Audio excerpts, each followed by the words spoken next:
Pasteis De Nata. This is possibly one of my most favorite things. What about me? Well, you're okay.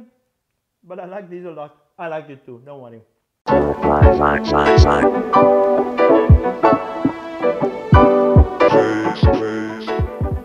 We're going to start with the first part of this recipe, which is essentially making your puff pastry. Now if you want to, you can go out and buy the puff pastry, but this is really easy to do. Or if you want to be like my wife, you just go buy the Pasteis De Nata from the shop, but I'm going to show you how to make it today.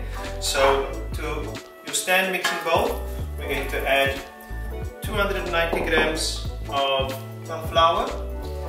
We're going to add to that 230 ml of water and salt. We're just going to knead this. I've got the dough on my stand mixer, so I'm just going to start getting it all together. And we want to knead it for as long as it takes to come together. And what's going to happen is eventually the dough will move from the side of the bowl, and that is when you know it's ready to take it out. So we start on a slow speed, and then eventually we can move it up a little bit to a higher speed until it all comes together.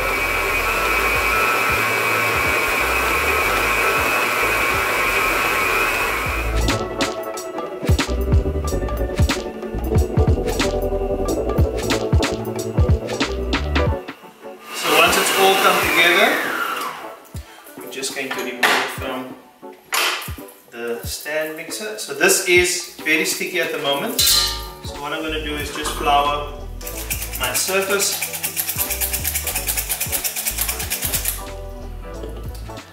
And I'm going to take my dough scraper and just get this out. Stand mixer onto my surface. And then I'm also just going to put some more flour on top. Don't worry about adding the flour.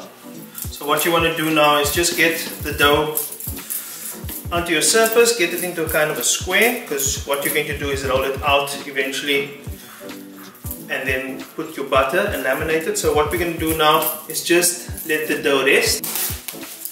I'm going to wrap it up with some cling wrap.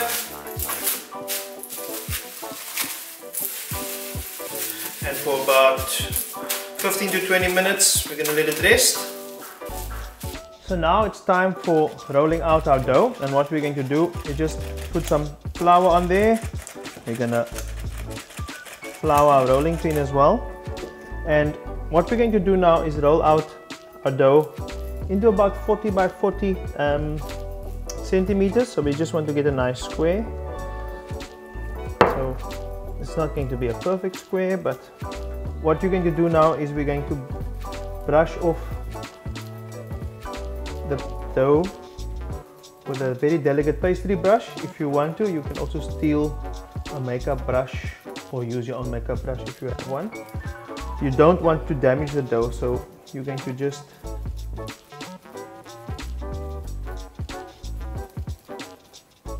dust that all off. And then what we're going to do now, I've got butter here. As you can see, I've divided the 240 grams of butter into even pieces, and I'm just going to a third of the dough spread the butter, and I'm not putting it all over at once. I'm just going to dot it on.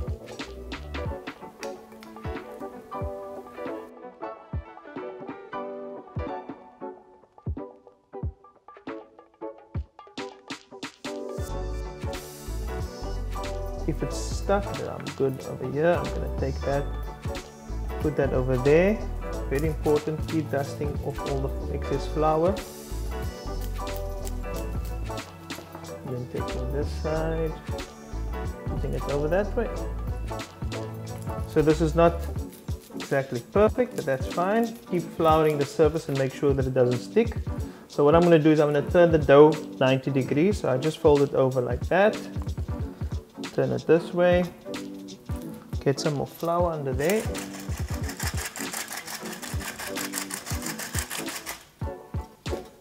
Then I'm going to undo that, and then I'm going to roll essentially this again into a square, and we start the process on from over. So let's do that.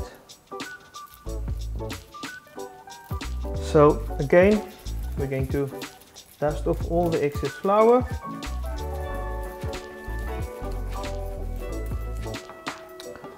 I'm going to take butter, and here I'm spreading it over 2/3, and then I'll just start to spread it.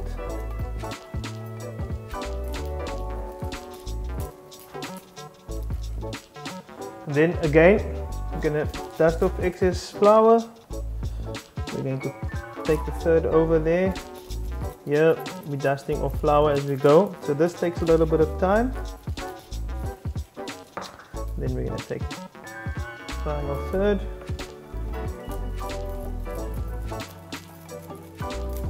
Okay, and again we fold over just to turn it finally this side. Then I'm just going to add some more flour all around.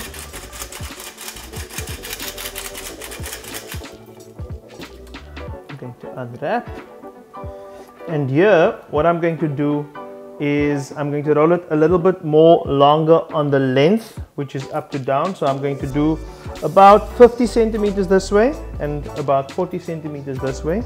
So this is about right in terms of the width I want it. But then I need to just get it a little bit longer in height. And take your time here to get it nice and even. So now that we've got it kind of in the final stage of the laminating, we're going to do one last laminate. So I'm just going to make sure that I spread all the flour off the final section here. And now I am going to trim and neaten the edges of the top and bottom section of the dough. This just makes it easier when you're rolling it up. The sides are pretty straight, so that's I'm not too stressed about.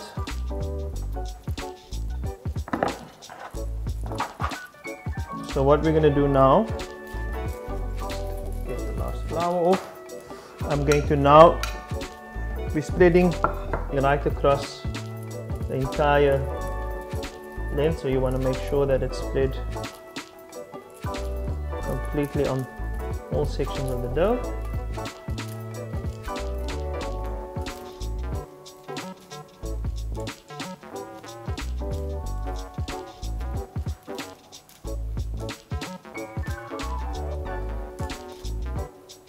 So now that we've got that all evenly spread out across the dough, we're going to roll this now, and we're basically going to roll away from ourselves. And what you're going to want to do here is try to get it as tight as possible at the start. The other thing that is also going to be very important is that you keep dusting off any excess flour.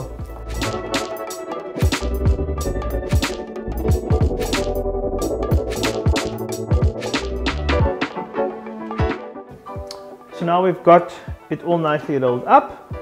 This roll is going to make about 24 Pasteis De Nata.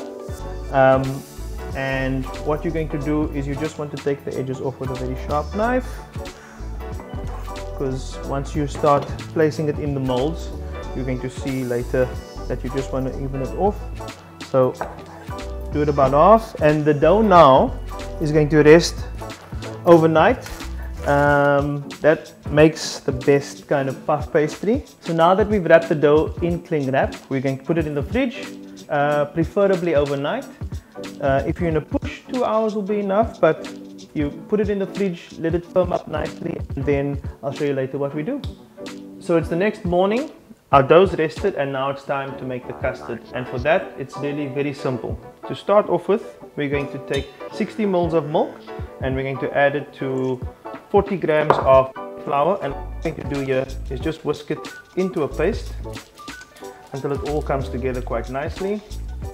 And we just want to make sure it's all incorporated, and when that is done, we're going to set it aside for later. So up next, we're making the sugar syrup for the custard, and for that I'm going to take 165 ml of water to a pot. And then I'm taking 240 grams of caster sugar, and what I want to do here is just make sure it's all in the pot together, but we're not going to stir this, so we're going to leave the sugar and the water to come up to 100 degrees Celsius on its own. So you're going to leave that there. I'm also adding a couple of sticks of cinnamon. You can use a nice cinnamon twirl. I don't have, so I'm just going to put some cinnamon sticks.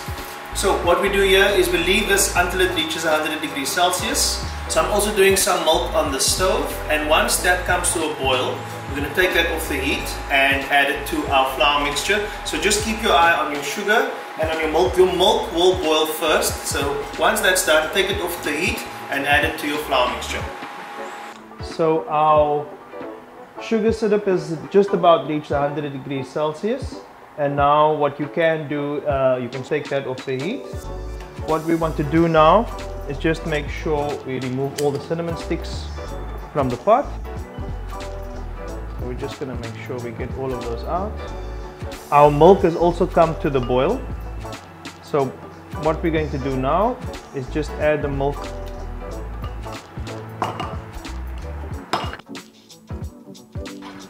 to our flour mixture and just make sure we incorporate that all together.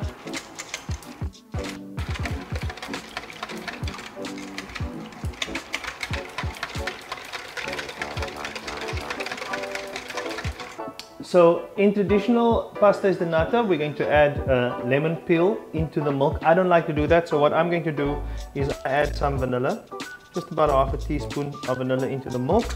Just make sure I give that a good whisk in. And then what I'm going to do is steadily stream in the sugar syrup into this milk mixture.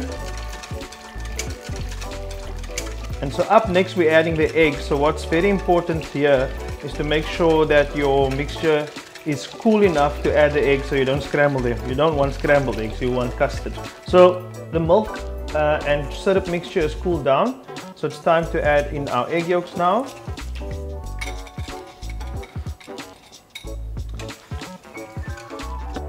So now we just want to make sure that is all also whisked up. And immediately that turns to a lovely yellow color, so we know we're closer to our custard. And what we're going to do now is strain. So we just want to make sure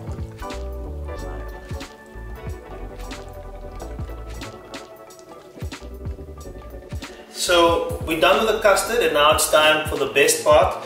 This part may take a little bit of practice. When I started out, I made it in muffin tins, which you can do, which is very easy. I've found these little custard tarts, and I'll leave a link in the description below to that. And these make it so much easier just to manipulate the pastry into the tin, which I'll show you now. But first we're going to cut. You're going to need a sharp knife, and I've got a little trick here just to divide it into 12 even pieces. You go in the middle, you line these two up, you go in the middle of those again, and then each of these you're going to basically cut into 3 sections. So you don't have to be too accurate here. You want to kind of get a rough estimate. No one's going to be judging you on accuracy.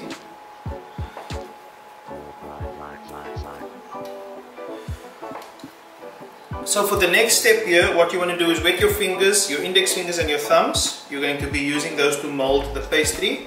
You wet them so they don't stick to the pastry, and I've lightly greased the mold. And what you're going to do, we start off just pushing it down to the bottom, and then we take our thumbs and work our way, pushing them all to the top. And you want to get the pastry just to the top of the mold. If you are using your muffin tin, I'm going to show you the method you would use for that. You're going to start off and push into the base, and then you're going to take your index fingers and work your way to the top. Again, the trick here is not to do the pastry too thin. You use your thumbs as well if you want to, but you're going to obviously not have as much movement as I have with these molds, but that essentially is the idea, and you carry on until you're done. So my oven's been preheating for about 10 minutes now, and I've got an oven thermometer, and my oven goes to about 290 degrees, so it's a little bit scary to go that high, but you want a quick bake here. You don't want to bake it too long, and you want it to get brown and crispy, and that's kind of the signature of the Pasteis De Nata. If you don't have an oven that goes that hot, what you can do at the end of your bake time, if your bits are not brown, put your grill on the top element of your oven and just give it 1 or 2 minutes and you'll get that crispy brown bits. So now it's time to do the custard. What we're going to do here is just fill each one of the tarts about 3/4 of the way up. You don't want to overfill it, otherwise when it cooks it's going to come over. So you just want to go 3/4 of the way up in each one. And we're going to do that for all of the custard.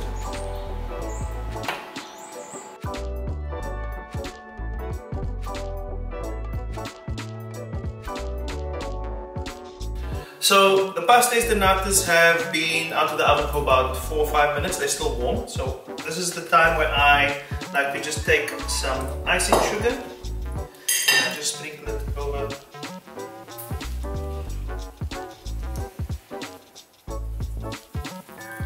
To give it just a little bit of sweetness, I also take some cinnamon. Just adds a nice flavor to it, and just go a bit higher with your cinnamon, because otherwise you're going to get a lot of it in one area. And they say the proof is in the pudding, so let's do this. I always have some espresso with my Pasteis De Nata, sweet and coffee balance. That is, it's still warm. That crust, all those layers in there. If you make this yourself, I promise you, you will not regret it. So, thank you very much for joining me on this journey. I knew it. There's an old Portuguese proverb that says, if you eat a pastry, you'll never take off your ring. So yeah, 2 for you. I just want to make sure we stay together forever. So, thank you guys for joining me on this journey. I really am enjoying sharing my recipes with you and how I do things. So if you wanna, please give it a like, subscribe to my channel, and also if you want to see when my next videos are coming out, hit the bell notification and you will see when that comes. So thank you very much. Pasteis De Nata.